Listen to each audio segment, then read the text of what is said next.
আমি 8 সালের নির্বাচনের যে প্রতিধ্বনি 24 সালেও তিনি আসলে দেখেছেন। তিনি এর আগে বলেছিলেন যে জামাত ইসলাম নাকি 203টি আসনে বিজয়ী হয়েছে, এখনো পর্যন্ত প্রমাণ তিনি উত্থাপন করতে পারেননি, এবং তিনি যে যুক্তি আমাদের সামনে উত্থাপন করেন সেই যুক্তি আসলে গ্রহণযোগ্য না। এবং জামাত ইসলাম নিজেও কিন্তু দাবি করে না যে তারা আসলে এতগুলো আসনে তারা জিতেছে।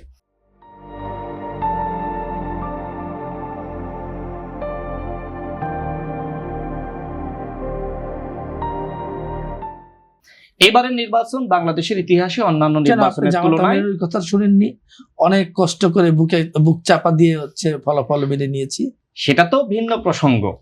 তিনি হয়তো তার কষ্ট কোথায়, তার কষ্ট হলো এই যে ইলেকশন ইঞ্জিনিয়ারিং এই কথা বলা হয় না, ভাই কিন্তু একটা চমৎকার কথা বলেছে যে জামাত তারা এতগুলো আসন, অতীতে তারা সর্বোচ্চ 18টি আসন পায়, এইবার তারা এতগুলো আসন পেল, এক্ষেত্রে অন্তর্বর্তীকালীন সরকারের কোনো ইঞ্জিনিয়ারিং আছে কিনা।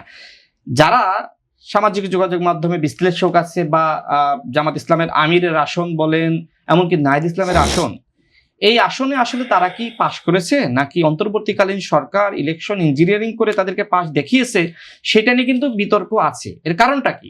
যদি নাহিদ ইসলাম বা জামাতের আমির তারা যদি নির্বাচনে পাশ না হতেন, জামাত এবং এনসিপি তো নির্বাচন মানতো না, সেক্ষেত্রে বাংলাদেশ তো ওই যে বললো না যে আরেকটি আপনার 11 বা ডিপ স্টেট তাদেরকে চেয়েছিল 2029 সাল পর্যন্ত ক্ষমতায় থাকুক। আমার কাছে মনে হয় এই ধরনের আরেকটি 11 সৃষ্টি হতো, এবং সেই জন্য হয়তো 11 মানে এই সরকারের অনেকে 10 সেকেন্ডে শেষ করি, এই সরকার অনেকে 11 চায়নি, বিশেষ করে ডক্টর মোহাম্মদ ইউনূস আসিফ নজরুলের কথা বললেন যে তারা ক্ষমতায় গেলে আসিফ নজরুলের বিচার করবে। আমি এতটুকু বলতে চাই, যে কয়জন উপদেষ্টা নির্বাচনমুখী ছিলেন তার মধ্যে 1 নম্বরে ছিলেন ডক্টর মোহাম্মদ আসিফ নজরুল। এমনকি আমাদের মাননীয় প্রধান উপদেষ্টা তিনি প্রথম দিকে কিন্তু বিএনপি বিরোধী অবস্থান নিয়েছিলেন, বিএনপি নির্বাচনের তিনি সহ্য করতে পারছিলেন না।